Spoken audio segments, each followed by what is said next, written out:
Hello, Zach. Hey, Michael, good to see you. Likewise. So tell people about your film Decibel and then maybe why they'll even enjoy it. Well, we made it to be enjoyed. It is a kind of exploration of music versus technology and art versus commerce and all of those things, but really we made it to be a taut thriller that will, excite you, scare you. If it makes you think a little bit too, that's okay. Um, Decibel follows an up and coming singer-songwriter named Scout in her kind of tour through the small clubs of Los Angeles, where she's discovered by a billionaire, tech billionaire, who is now trying to develop, let's call it the perfect music algorithm, and invites her out to her desert compound, and chaos ensues. Hell yeah. So where did you shoot that compound? It was creepy being out there. It was kind of creepy to look at. Oh, thanks. Yeah, it was not creepy unless you are scared of spiders, snakes, cockroaches, bugs of all sorts. That was, the creepiest part of it. It was, and apparently coyotes we heard but never saw. So we did kind of like put some of those sounds in the film. It was not creepy, it was beautiful. We shot in right adjacent to Joshua Tree National Park. We were on 150 acres in California. It was beautiful. We got a lightning storm. We got a Neuralink. What's the Musk satellite flyover? Starlink? Starlink flyover one night. We got a shooting stars another night. Oh, it was gorgeous. And we were able to use that compound for a lot of the film. And Other than the studio, which we actually built in Fresno, California, so that studio was built on stage. Wild. And tell Yeah, people about the film's target or targets of rage. targets of what? Of Ra- rage. of rage. Interesting. Of rage. Well, I mean, on one hand, kind of on the surface level, it's kind of an indictment of, AI is never mentioned in the movie, right? Hmm. No one says AI, no one says artificial intelligence. It's kind of like left to our own kind of feelings about that. On one hand, it's kind of an indictment of AI as a killer of art and creativity. On another hand, it's kind of, I think, on a deeper level, a target of rage against living a life that you're not is not your own, right? Like, because that is the biggest kind of stressor, I think, in a human life is like, are you living a life that's true to your own uh, desires, your own personality, or are you having to conform for either like financial security or emotional security? So, I think there's a kind of deeper thing that I'm raging against personally, rather than just AI, which is that in kind of all my films, and this one is no different.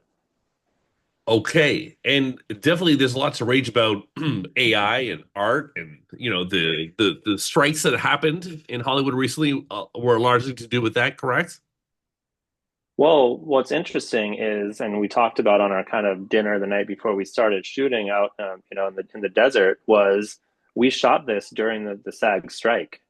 So we were one of the very first waivers that SAG gave to shoot during the strike, and so it was just we felt it was very appropriate that we were one of the films that was given a waiver because we were out here really championing the voice, literally the voice, because it's a music movie too, of artists and of actors, and against kind of this AI takeover that's seemingly kind of slowly washing over all industries, but Hollywood included. So it felt very kind of right and prescient and just appropriate that we were doing this during all of that upheaval a couple years ago.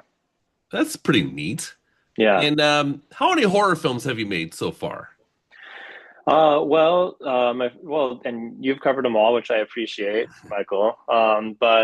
So did Float was my first film. Okay. That was released by XYZ in 2022, and then Santa Isn't Real, which also XYZ in 2023, and then I slacked off for a year in 2024, and then how now Decibel here in 2025. I didn't actually really slack off. The Decibel, as people will see, is a highly sound heavy film. It's a music movie for one. There's lots of original songs in it. There's lots of sounds. Any movie called Decibel has the soundscape has to be on point. So there's a lot of posts on this film. So that was a good year long post process, which is why the year long break. Okay. And you seem like a well, I've met you throughout the years and Yeah. we do these Zoom calls as well. Um I wouldn't like say you're this like rabid freak, you know. You're like a normal guy, like you have like a very chill temperament. Do you Yes. think freaky is like the shadow of normal? That's a great question, Michael. I think that, art can come from all different places. And I think that it's different voices are what makes it so interesting. And I often watch films or read a book or see something. I'm like, oh my God, that's incredible. I could never do that. As much as I would want to, I couldn't pull it off just because that's not where my brain goes. That's not where my voice goes. So I love the horror community. I come from the horror community from Blumhouse and Divide and Conquer, who really built me. And a lot of my friends are in that. And so I feel like one thing I love about the genre and the horror community is it's really takes all types and is accepting of all types. It's one of the first thing you notice when you go to like Fantastic Fest or uh, Midnight Madness at TIFF or anything like that. Is it's just people from all walks of life, people from all with all different ideas, all different temperaments, all different styles. And so, yeah, I've never tried to be anything other than that than I am, in this process. Why do I have a dark spirit in there somewhere, or dark tinge to my work? I just think it's more interesting. I think, the world is can be a dark place. I think AI is scary and monsters are scary and nature is scary and but people are the scariest things of all. And, I like exploring the dark side of humanity, but I do think that hopefully all of my work has this kind of emotionality of goodness in people and of people really trying to do the right thing. In the end, even the bad guys sometimes think that they're doing the right thing. So, or that's what makes an interesting bad guy, or in this case, gal, for me. So, yes, there's some darkness there, but I think it's underpinned by some hope for us. Oh yes. All right. And why don't you tell people about your cast? Why don't you tell people about your lead? Why don't you tell people about all your actors here? Yeah, well, that's won't take too long since there's really three main actors and Right. a couple great supporting roles as well, with Eden Perry and Matt Wise playing a disgruntled rock band, but and some great other cameos. But our lead actor is named Elise Shannon. She is also a horror movie vet. She was in the 2019 Black Christmas. And this movie doesn't exist without her. She is an incredible singer, an incredible musician, an incredible actor.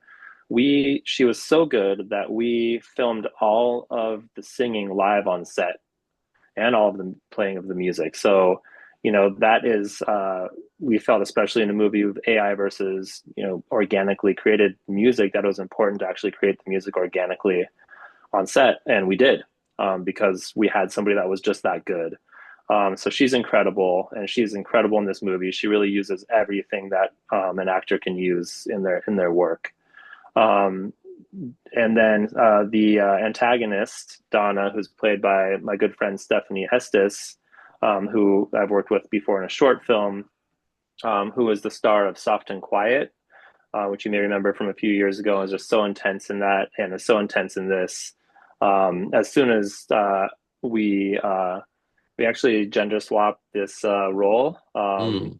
And as soon as we did that, I knew exactly who I wanted to play the role. And it was Stephanie. Just her physicality, her just intenseness of speaking, and also, kind of the biggest or only note I gave her really was, I want you to start at a one and turn it up to an 11 by the end. And, she really does. She comes in prim and proper and kind of chill. And by the end of it, she's completely unhinged. And, like I've said in some Q&As, I've seen actors play two roles in a movie, but to play that whole spectrum of roles in a movie is really, really hard. And then finally, shout out to Colby Groves, who plays Griff, the sound engineer in the film. He is actually the sound engineer for the movie. Also, he produced many of the original songs that are in the film. He is a music producer IRL, and this is his first feature role. And he crushed it. I think he's going to do big things and keep. I think people are going to keep putting him in movies because he's a natural. Cool. All right. There they all are. And Yeah. we're talking about AI and art and sort of the dark side of that. Do you ever use AI like searches for information? Do you see like positivity to it or to this thing that we probably can't get rid of anyways? Yeah, no, I do. And obviously, I played with AI a lot in the lead up to this film, especially the AI art creators, the AI music makers, because I'm not going to make a movie about it not knowing anything about it. Um, I think that, it is the direction that the world is heading, whether we like it or not. And I think Decibel does a great job of kind of showing the kind of inexorable march towards the future that AI is on. You just aren't going to stop it no matter how hard you rail against it and how hard you wail against it. So, I think that this film hopefully captures that. There's also kind of like a more nuanced, discussion of it. Obviously, that can is hard to have outside of 80 minutes of a movie. But I think like any sort of technology, there's good and bad. I think that's what Donna, the antagonist, plays. It's like, like I said, people are the scariest thing. AI in itself is not really scary. It's how people use it that's scary, right? And I think that I see a lot of negatives to how AI has impacted society so far. Um, that I've seen some positives, but right now I do think that negatives are kind of outweighing the positives. And I do hope that, we as a collective society can learn how to harness this like really powerful technology in a way that's good and productive and useful to the human spirit rather than not. I tried to make a movie that shows what happens when you don't, because, it's kind of a warning. Heck yes. And I totally agree with you. We just need some guardrails, and I don't know how enforceable it is. I don't know. There's a lot of questions here. But There are what so what? many. Yeah. Oh yeah, one term I hear people talk about is techno feudalism. Have you heard about this? Uh, Feudalism, futile or feudal? Feudal, Uh-huh. techno I feudal, haven't. I don't feudal. think I have. Yeah. Yeah, it's like this whole thing. They say they've been around since like the end of World War II, and it's like people who want to replace humanity with rules, basically Right. just made up by some dorks, and then they become like trillionaires, and Uh-huh. then there's just like no way to fix society's ills, and like everything just kind of flagged. Like you say something or like you come off a certain way, and it's just like it goes over here, it goes over there, and like there's no human input anymore, and it's like embodied by people like Peter Thiel and Elon Musk, Mm-hmm. Mm-hmm. and Mm-hmm. they're just kind of gonna just rule the scene, and there's kind of nothing anyone can do about it. Well, I mean, I agree with you. Who's using who, right? I think is the question.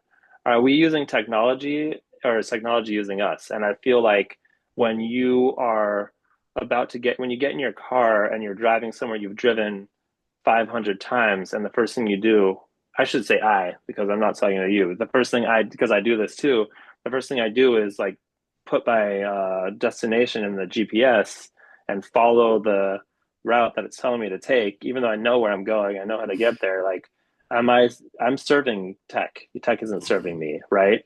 It's I feel like that's a lot of times we're the product, right? We are the product, and we're the users. I mean, users are used for drug addicts and tech users. So I think that there is a danger, just like any tool, of like over reliance on tools and over and kind of no more powerful than tech, all tech, not just AI, and our willingness to get benefits from it. And I'm willing to put a piece of tech inside my body, right, with this AirPod, right? I mean, that's years ago we would never said, oh, I would never put tech inside my body. Then we just willingly do it, and it's not necessarily a better product. It just, we're doing it because it's cool. I don't know.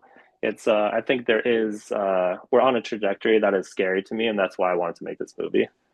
Heck yes, and it's great. And I don't want to black pill people too much, but I just want to throw some stuff out there. But anyways, No, just totally. It's fun to shift. talk about. Hell yeah, to shift gears a little bit. I first met you in 2018 at TIFF, and we've seen there subsequently, and we Yes. do these Zoom calls. But tell people, why do you enjoy TIFF? I actually think we met before that, Michael. You came to a Divide and Conquer It was at TIFF. happy hour. Yeah, TIFF. I think that was like more like, oh yeah, 2018. You're right. Yeah. Yeah, you're Oh right. yeah. Yeah, 2018 TIFF. Why do I enjoy TIFF? There's an energy there that's just like undeniable from the second you get up until the second you hopefully go to sleep because things go so late. Everything's like within kind of like a 10 block, maybe less radius.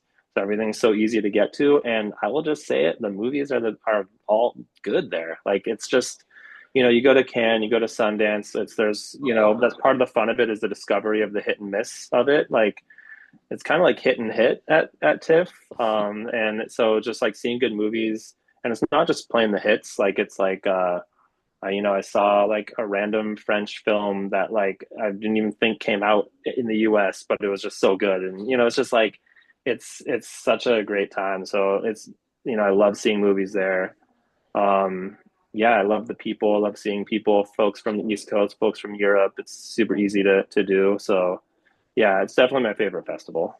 And oh wow. And you like Tim Yeah. Hortons. I remember you telling me this. Tim Hortons. Tim Hortons, maybe I just gone. I've been exactly one time in my life to Tim Hortons. I met a Canadian friend of mine there who, wanted to have a coffee at Tim Hortons.